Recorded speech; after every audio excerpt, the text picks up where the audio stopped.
The conference room at Citibank headquarters holds 14 bankers and one Donald Trump. It's March 1991. Trump owes them $4 billion across failing casinos, struggling hotels, and properties hemorrhaging cash. The lead banker closes his folder and says 5 words that would destroy most men. Mr. Trump, you are finished. What Trump does in the next 36 months doesn't just prove them wrong. It rewrites every banking textbook on how to survive the impossible. New York City, March 1991. Wednesday morning, 10 a.m. On the 52nd floor of Citibank's Manhattan headquarters, the conference room is known as the War Room, because this is where wars are won or lost. Big deals die here, companies get dismantled, empires collapse. Today, an empire is collapsing. The room is large but crowded, long mahogany table, seats for 20, but today only one side is full. 14 bankers sit in a row, organized, orderly, suits in navy and black, ties conservative, faces serious, eyes cold. In front of them are folders containing numbers, documents, financial reports, all marked in red ink. Loss, damage, failure. The other side of the table is nearly empty, just one man sitting, alone, isolated. Donald Trump. 45 years old, navy suit, red tie, his signature look. But today nothing looks bright. His face is tense, tired. His hair is still in place, but his energy is different. This is the darkest day of Trump's career. And everyone knows it. There's tension in the air of the room. The silence is heavy, air conditioning hums. Outside, Manhattan's noise is muffled, distant. At this height, the city looks like a toy, but the numbers in this room are real, very real. Sitting at the head of the table is James McKinley, Citibank's Senior Vice President, Corporate Lending Division. Early 60s, completely white hair, long career, thousands of loans reviewed, witnessed thousands of companies rise and fall. Not emotional, just doing his job. McKinley puts on his glasses, opens the file in front of him. A thick file. Trump's debt portfolio. Page after page, each one a failure story. Mr. Trump, McKinley's voice is formal, cold, emotionless. We all know why we're here. Let me summarize. Trump listens silently, doesn't speak, just waits. McKinley turns the first page. Trump Taj Mahal, Atlantic City, opened 1990, at the time the world's largest casino. Cost $1.2 billion. Current value estimated $500 million. Monthly revenue 40% below expectations. Debt service cannot be met. Second page. Trump Plaza, Atlantic City, $290 million in debt. Revenue declining. Market competition increasing. Profit margins collapsed. Third page. Trump Castle, Atlantic City, $325 million in debt. Similar situation. McKinley continues without pausing. Trump Shuttle Airline, $245 million in debt. Losing money. Every flight burns cash. Plaza Hotel Manhattan, $425 million in debt. Luxury market contracting, occupancy rate 60%. Should be 85%. McKinley looks up, looks at Trump. Should I continue? Trump says calmly, No, I know the numbers. Good. McKinley closes the file, a hard sound, definitive. Then you also know the total, $4 billion.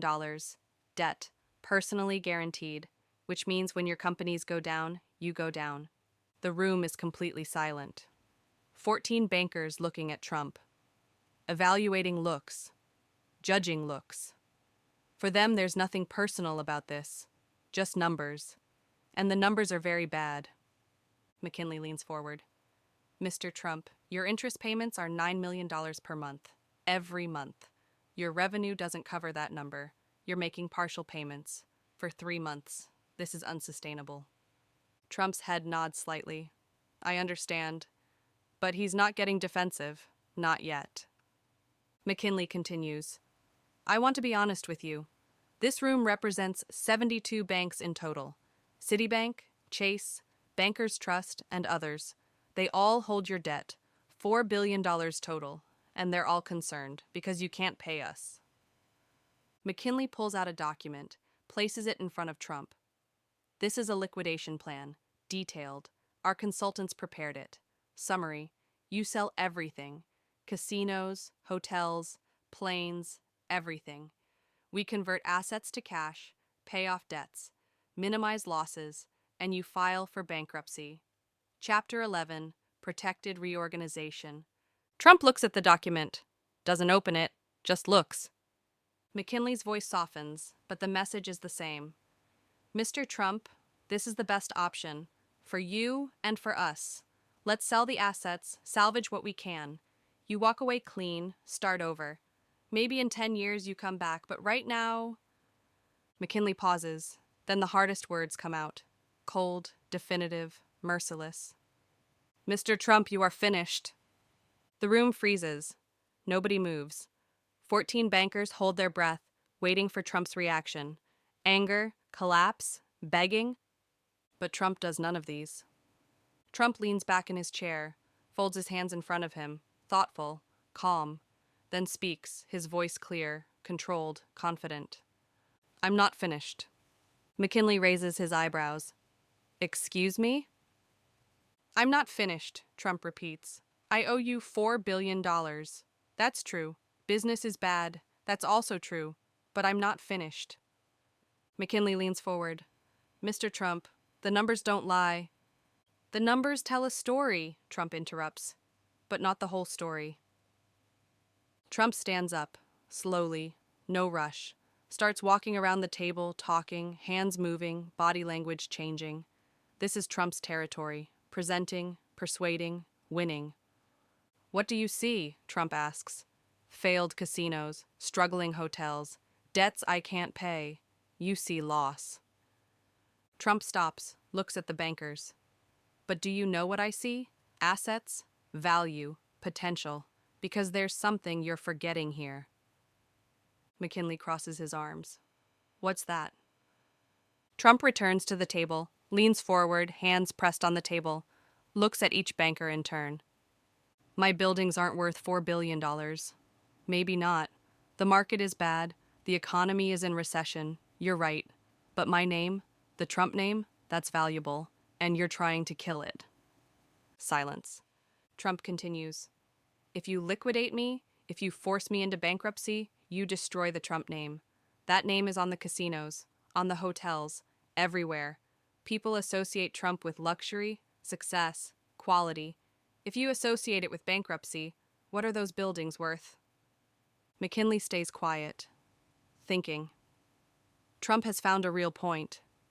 Trump's voice rises, but controlled. The Atlantic City casinos are struggling. Yes, but they're still called Trump Taj Mahal, still Trump Plaza. People come there to see the Trump brand. If you kill that brand, nobody comes. Buildings empty, worthless. Trump taps his finger on the table. I owe you $4 billion, but I'm worth more to you alive than that $4 billion. Because I can work, I can operate, I can market, I can preserve brand value. But if you kill me, you salvage nothing. Just empty buildings remain. Buildings nobody wants. The room is silent. Bankers looking at each other. This was an argument they didn't expect. Logical, disturbingly logical. McKinley leans forward. What are you proposing? Trump smiles, small, but a real smile. Because now he has their attention. Now there's a chance.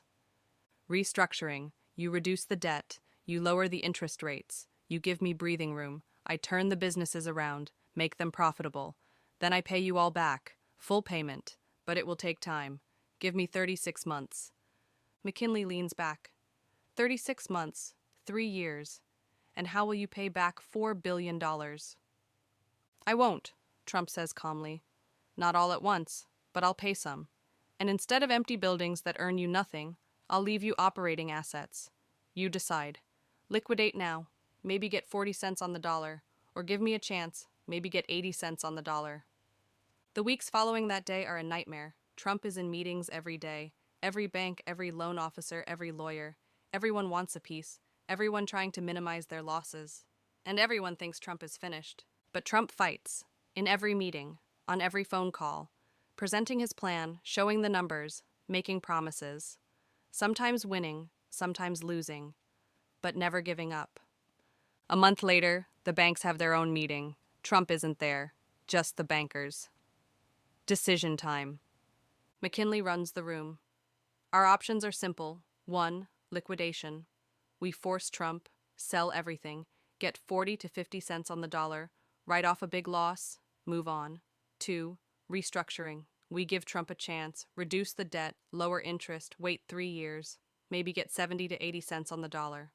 A banker in the room speaks. But if he fails? If the situation is worse in 3 years? McKinley shrugs. Then we liquidate then, but at least we tried, and the Trump name will still have value.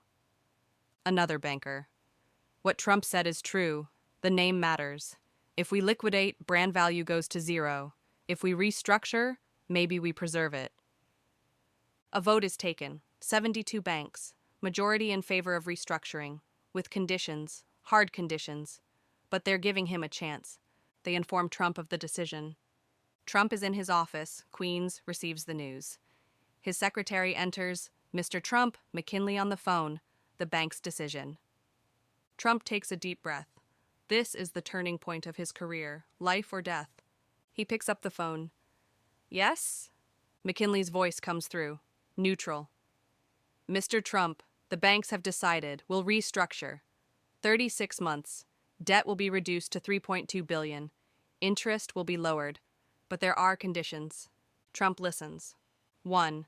Your personal spending is limited to $450,000 per month. No more spending millions. 2. You'll send us every financial report, transparency. 3. You'll sell some assets. Mandatory. Trump shuttle, yacht, some smaller properties. You must create cash. 4. If you fail, immediate liquidation. No discussion. Trump waits. Is there more? McKinley continues. And 5. You'll leave 50% stake in Taj Mahal to the banks. We'll have control. You'll manage, but we'll decide. Silence, Trump thinks. These are heavy terms. He's losing his freedom, losing his control, but he's surviving. I accept, Trump says calmly. McKinley is almost surprised. He expected an argument. Are you sure? I'm sure. Send the agreement. I'll sign it. The phone hangs up. Trump sits there, silently. Did he win? Did he lose? Seems like both. But he's alive. And as long as he's alive, he has a chance. Act 3. The 36 months. The next 36 months are the hardest period of Trump's life. Every day is a battle. Every decision is critical. Banks are watching every step, examining every expense, recording every failure. The pressure is enormous. Trump cuts his personal spending. No private jets, no luxury meals, simple living. For the first time in his life, Trump lives modestly. Not by choice, by necessity. Asset sales begin. Trump Shuttle airline is sold. US Air buys it, no profit, but the connection is severed. Trump's 282-foot yacht, the Princess, goes up for sale. Luxurious, beautiful, but not necessary. Cash is needed. He focuses on the Atlantic City casinos. Taj Mahal is the main target. Trump is there every day, streamlining operations, cutting costs, launching marketing campaigns, using the Trump brand. Celebrity events, boxing matches, concerts. People start coming, slowly, but they're coming. 12 months later, Taj Mahal is still struggling, but the bleeding has stopped. Revenue is up, a little. Not enough, but the direction is right. 18 months later, the economy slowly starts recovering. The recession ends. People start spending again. Casinos benefit, Trump benefits. 24 months later, Plaza Hotel is sold. Good price. The Sultan of Brunei buys it. $325 million. Trump loses 50% of it, but debt gets paid. Significant debt. The banks are pleased. 30 months later, Taj Mahal is profitable, for the first time. Small profit, but profit. Other casinos are recovering too. Numbers are turning green. Trump calls McKinley every week, reporting, "Here are the numbers. Look, we're progressing." McKinley is skeptical at first, but the numbers don't lie. Trump is doing what he said. Slowly, but he's doing it. Month 36 arrives. March 1994. Exactly 3 years after the agreement. Trump is in his office preparing the final financial report. He'll send it to the banks. Debt, down from 3.2 billion to 2.4 billion. 800 million reduction. Cash flow, positive, from all assets. Profit, small, but there. Growing. Trump seals and sends the report, then waits. 2 days later, McKinley calls, "Mr. Trump, we received your report." And? Impressive. Truly impressive. You did what you said. The numbers are clean. Operations are solid. We were wrong. Trump smiles. About what? About you. We thought you were finished, but you weren't. You came back. How did you do it? Trump pauses, then says simply, "I didn't give up. It's that simple. You gave me 36 months. I used every day, every hour. I was under pressure, but pressure creates diamonds. You said I would collapse. But I didn't collapse. I adapted." McKinley is quiet. Then, "Citibank wants to work with you again. New projects, if you're interested." Trump leans back. 3 years ago, the same bank declared him finished. Now, they want to partner again. "I'm interested," Trump says calmly, "but this time the terms will be different." Years pass. Trump's empire rises again. Trump Tower is iconic again. Trump Entertainment grows. New projects, new buildings, new deals. The Trump name didn't just survive, it turned into victory. In 1997, Trump is asked in an interview, "How did you feel when you were $4 billion in debt?" Trump pauses, thinks, then answers honestly, "I was scared. Of course I was scared. $4 billion crushes people. The banks declared me finished. The media was preparing the funeral. Everyone was waiting for Trump's collapse, and part of me thought, maybe they're right. Maybe I am finished. But then I realized something. I'm not just numbers. I'm a name, a brand, a vision. The numbers were bad, but my vision was still solid. People still wanted Trump, still trusted, so I kept going. The banks gave me 36 months, but I gave myself every day. Every day I made decisions. Will I give up today, or will I fight? I fought every day. And 36 months later, the banks were surprised. Because most people collapse under that pressure. But I didn't collapse. I came back stronger. Donald Trump's $4 billion debt story isn't just a financial comeback story. It's a story about survival, about adaptation, and about never giving up. In 1991, Trump was truly finished, on paper. The numbers were devastating. The bankers were right. Most people couldn't come back from that situation. But Trump wasn't most people. What Trump did was simple but powerful. He offered value. He presented himself not just as debt, but as an asset. If you keep me alive, I'll create value for you. And he was right. The banks made a rational decision. Liquidation meant small loss in the short term. But restructuring meant potentially greater recovery. They took a risk. And they won. But the real hero was Trump. Because for 36 months, every day he worked under pressure. He gave up luxury. He gave up control. He set aside his pride, not just to survive, but to come back. Trump once said, "Failure is a better teacher than success, because success shows you what works, but failure shows you what doesn't work, and that knowledge is more valuable." $4 billion in debt showed Trump what didn't work: overexpansion, high-interest loans, uncontrolled spending, misreading market cycles. Trump learned these mistakes and never made them again. Now a question for you. You might not have $4 billion in debt, but have you had a finished moment in your life? A moment when someone, a situation, a number told you you're finished? And what did you do? Did you believe them? Did you collapse? Or did you do what Trump did? Assess the situation, change strategy, adapt, fight? Because life is full of McKinleys, people who judge you by numbers, people who look at your current situation and can't see your future potential. But you're not numbers. You're vision, brand, potential. When Donald Trump was 45 years old, he was declared finished by Manhattan's most powerful bankers. 36 months later, those same bankers were lining up to work with him again. What will your 36 months be? Whose "you're finished" will you turn into a new beginning? The clock is ticking. Fight.